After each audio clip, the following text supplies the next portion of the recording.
আমি 5 months plus pregnant.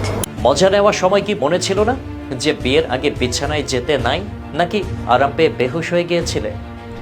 আসসালামু আলাইকুম। মডেল ও উপস্থাপিকা ইশরাত জাহান হৃদিকা সময়ের আলোচিত এক নাম। তার ভাষ্য মতে দেশের অন্যতম শিল্পগোষ্ঠীর উত্তরাধিকারীর সঙ্গে তার দীর্ঘদিনের একটি সম্পর্ক ছিল, যার পরিণতিতে তিনি এখন গর্ভবতী।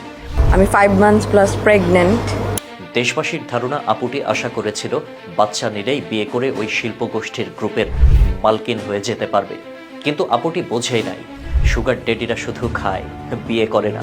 পুরো দেশবাসী জানলেও এই আপুটা নাকি জানতো না ওই ছেলের সাথে প্রেম করা যাবে, ঘোরা যাবে, শোয়া যাবে, কিন্তু বাচ্চা নেওয়া যাবে না।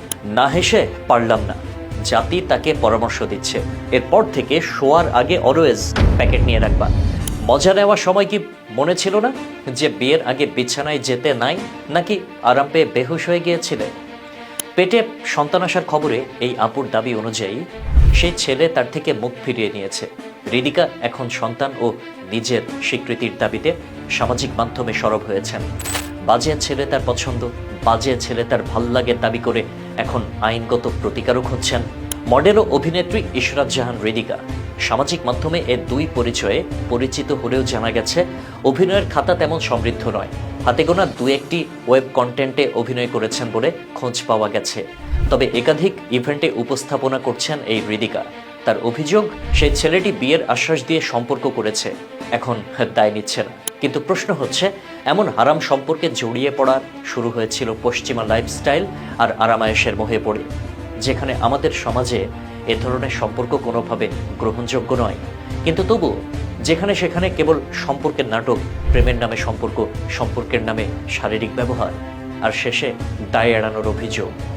হৃদিকা আর তার সম্পর্ক যাই হোক, একটি প্রশ্ন বারবার উঠে আসে, একজন নারী যদি জানেন তিনি যাকে ভালোবাসেন তিনি বিবাহিত, অতীতেও যার বিরুদ্ধে নারী নিপীড়নের অভিযোগ উঠেছে, তাহলে তিনি কেন সেই সম্পর্কে জড়ালেন?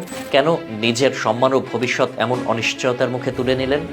এই ঘটনার পর সম্প্রতি ইশরাত জাহান হৃদিকা নামের মেয়েটি যে বিপত্তিতে পড়েছে, তার জন্য অধিকাংশ মানুষ যতটা না পুরুষটিকে দায়ী করছে, তার চেয়ে বেশি দায়ী করছে মেয়েটিকে। তার তো জানাই ছিল যে পুরুষ ঘরে বউ রেখে অন্য নারীর সঙ্গে সময় কাটায়, সে আর যাই হোক চরিত্রবান নয়। সারা দেশের মানুষ জানে এরা আগেও একটি মেয়েকে ধ্বংস করেছে, সেটা তো হৃদিকার জানার কথা। তার প্রথম ভুল ছিল একজন বিবাহিত পুরুষের সাথে সম্পর্ক তৈরি করা। দ্বিতীয় ভুল, সেই পুরুষের সন্তান গর্ভে ধারণ করা। এখন সোশ্যাল মিডিয়ায় এসে সবার সহযোগিতা কামনা করছে মেয়েটি, অথচ এই পরিবারের কিস্সা কাহিনী মেয়েটির অজানা থাকার কথা নয়। তবু কেন সে বহুগামী পুরুষটির প্রলোভনে নিজেকে বিলিয়ে দিল? আইনানুগভাবে ধর্মকর্ম না মেনে বিয়ে না করেই কেন গর্ভধারণ করল? এখন নিজেও উষ্টানি খাচ্ছে, পেটের সন্তানকেও খাওয়াচ্ছে। আল্লাহ হাফেজ।